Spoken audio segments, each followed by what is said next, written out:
star in a film, girl. You got it. This is what you wanted. I'm happy with this announcement. Like I didn't mind Alexis and John that much either. So Mhm. I kind of would have loved Me to have seen too. them back to just Me see too. what they had up their sleeves. But yeah, I'm happy about it. I'm happy for Gina and Emily. Those women have. Wow. I know. Wow. Like that's the thing. You never know. You just never can predict. Some of these people that are stars, you think. And I got to pull the stats, but Tamra is now the longest running RHOC ever. She was last season. And I Oh, mean, does that put Shannon second, or is Shannon now tied with that hideous mess, Vicky? Um, Let me see. But Emily and Gina, I think, are they the like third longest running? No, after that, they're like the no. third. They're like it's like when I said Erica Jane is the second longest running Beverly Hills housewife in history, tied with Kyle. I mean, tied Wow. with Vanderpump. Wow. Kyle is first, and Vanderpump and Erica are second. Crazy, right? Crazy. Yes. So Yeah. I mean, Vicky, let me just see something. Vicky, full time, I'm only going to count full time. Vicky has 13 seasons under her. Tamara's number one. Oh. She has 13 seasons, but Storms Bedore will now have season 9, 10, 11, 12, 13, 14, 15, 16, 17, 18. I'm counting on my fingers. 19. Oh, Bedore has 11. So Tamara's first, Vicky is second. And this one is third.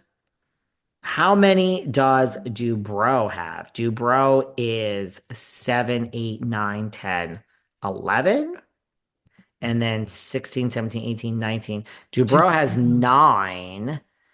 Sorry, guys. I'm sorry. Everyone's probably like, shut the fuck up, David. No one gives a fucking shit about your nonsense. And then these guys have 14, 15, 16, 17, 18, 19. Oh, it's only six. But 6 seasons for Emily and Gina. Wow. Yeah, I see what you're I saying. know. It's amazing for them. Like and to go from I think on Housewives, it's hard to have a slow start out of the gate and survive. I mean, Crystal Kung Minkoff comes to mind. Who else has had a slow start and then kind of been cut? I think Angie K to me had a slow start and now is a fucking superstar. Dallas, I think a lot of those women never survived and it was a slow start. I think who Well, just more of a reason why you should just give the first season housewife a minute to grow. Mhm. Bronwyn ain't go. Look, at Salt Lake, I say Oh, Bronwyn's good. She's good. She came out of the gate. everyone's back. Maybe not Brittany, but everyone's coming back to Salt Lake. Imagine that. What to have such job security after 5 seasons? That's no other housewife franchise had that. Roni was the first big time we shook something up, and that happened before season 6. I mean, but you know what's happening? Tisk, tisk, tisk. Salt Lake is getting up there. Cha-ching, cha-ching. New Jersey toppled over because of salaries. New York season 13 toppled over because of salaries. I think they're Vanderpump. just going to have a conversation with the women. I think that the tides have changed. I just What think do you that mean a conversation? Like you can have your job, you can't have a fucking raise? yeah, or the raise is going to be like 3% or 1% or like basically what happens for all of us in regular All jobs. of us I in just think one. Hmm. I think the prestige now, the longevity of it, the opportunities you get from it, I think, and the opportunities to get paid on things like BravoCon, appearances. I think that's just where they're going to be like, look, and start your own business and we'll take 1 or 2%. You can talk about it on the show. We'd love for Hmm. you to promote this, that. I think don't you? I mean, I don't see how, Yeah, I I just hear you. don't, because the viewers aren't there like they used to be. I think they'll get a little raise. Right? Look at, I don't know what next. I think, well, look, it doesn't start with the women, it starts with production. So at some point, we can solve this because production is going to sit around and say, we have to do someone dirty. We have to Dorinda someone. We have to Rinna someone. And someone is just going to get the worst edit of their life, and then we can fire them. Now, I'm not sure that's going to happen in season five, but eventually, you know who I'm starting to think might be one of the first to really, they're just going to do dirty. I think I have a weird feeling that they're going to do Meredith really dirty. I just have a weird feeling. I like Meredith and Lisa the best, I'll be honest with you. They give me the New York vibes.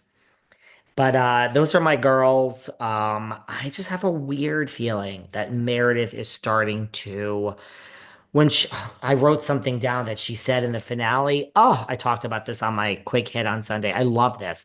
She gets so much credit for like rumors and nastiness and you can leave. But she also said at the on the finale, she said, "Don't talk to me. I'm not interested in you anymore."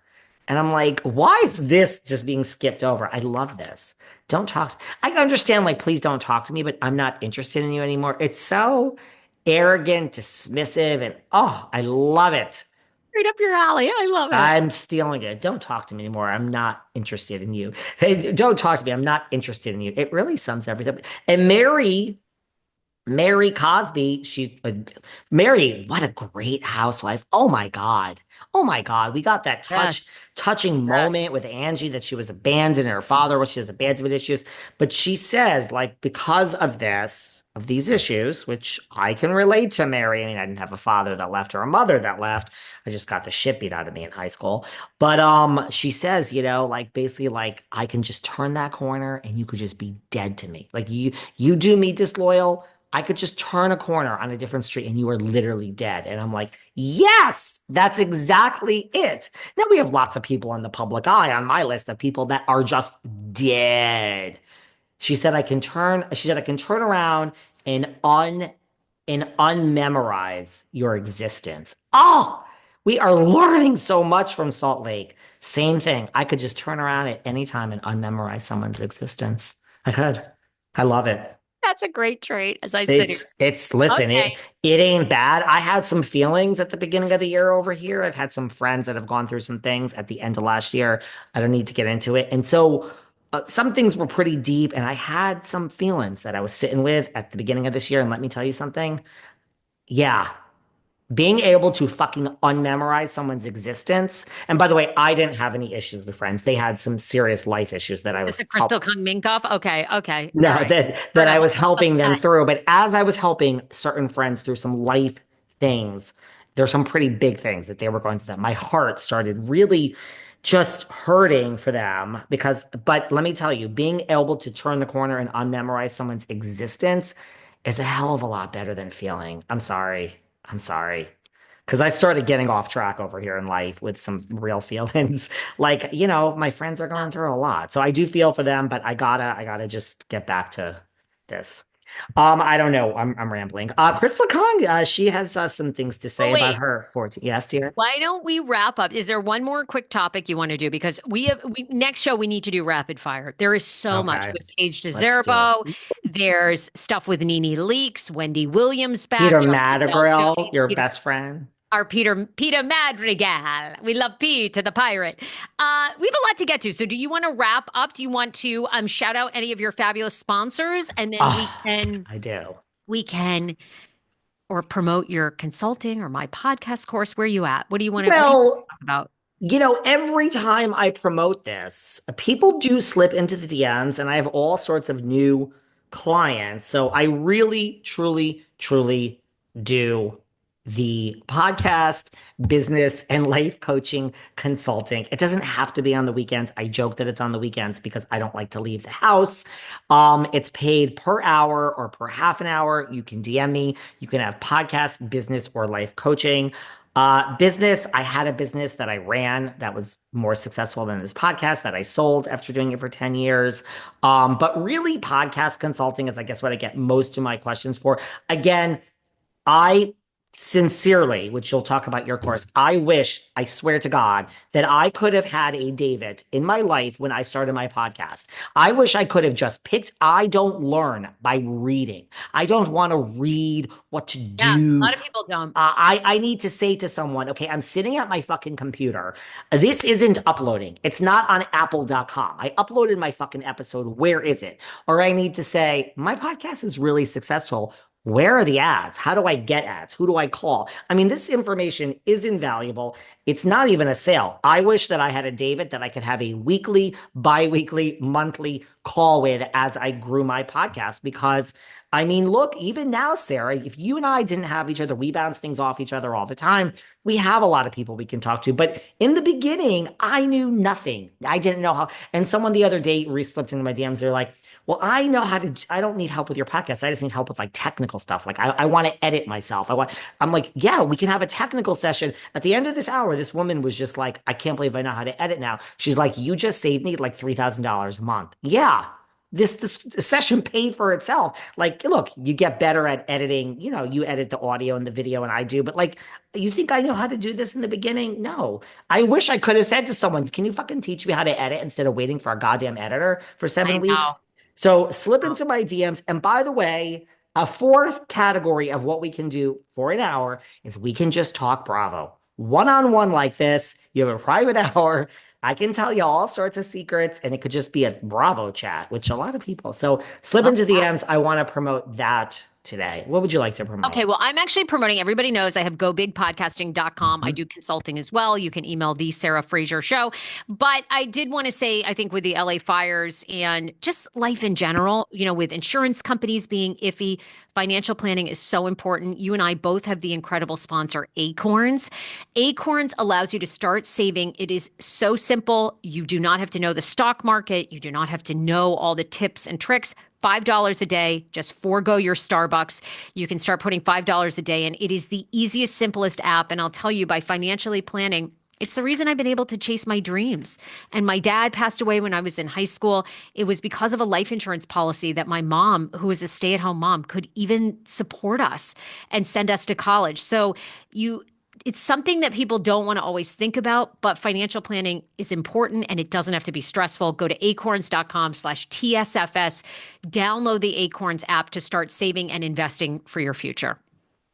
And you know what? We could have a contest, or you can go to acorns.com/velvet rope. Hey, if you're listening to us and you like Sarah better Boom, this show, boom, boom, you boom. could do it at the TSSF. If you like me better, acorns.com/velvet rope. And people always say, oh, David, you're rich, blah, blah, blah. Well, No, how'd no, you no, no, get no. there? Right.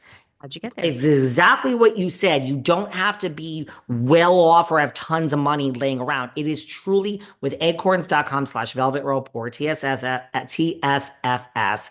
You, it literally could be $5 a week, a day, whatever it is. It really does add up. And I used Acorns because I have a very short attention span, if you haven't realized.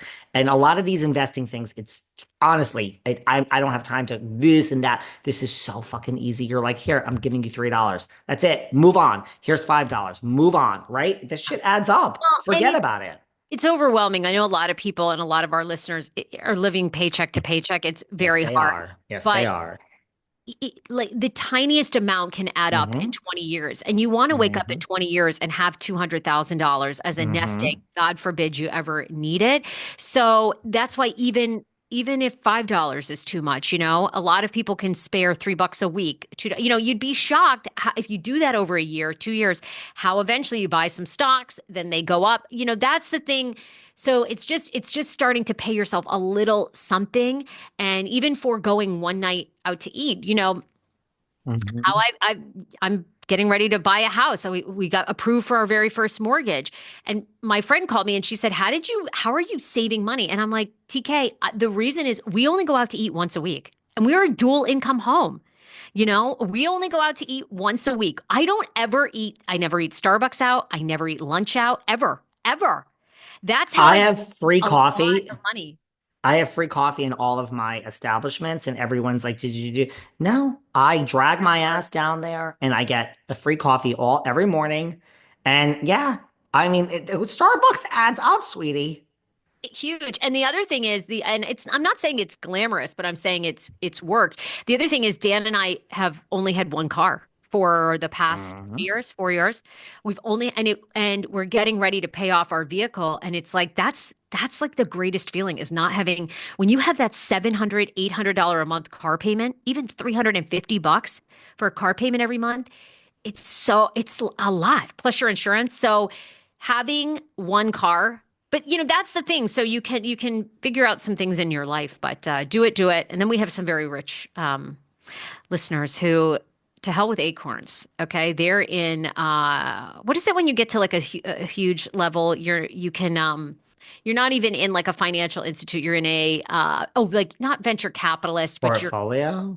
no, come on. You know when you have like $2 or $3 million, you can get in those high net worth trading and investing groups. Oh, Mhm. I don't know. BlackRock is one. Well, like Vanguard, Merrill Lynch, Well, yeah, those. you can Yeah. get in those, but then there's the next layer. You know, when you have like 4 or 5 million, you can get it, you can jump that and get into like an even higher risk. Anyhow, some of our listeners are there; they'll know what they are. I don't know it because I'm not in it, but you know what I mean. Like I do have some friends that are in Excuse me. Sarah's got to but it's anyhow. listen. Good luck with your home Okay. sale, your home Oh, I'm purchase. gonna do a whole thing on it. It's just it's depressing right now in California. It's like the thought of looking at a house with everything going on in the future here. It's like,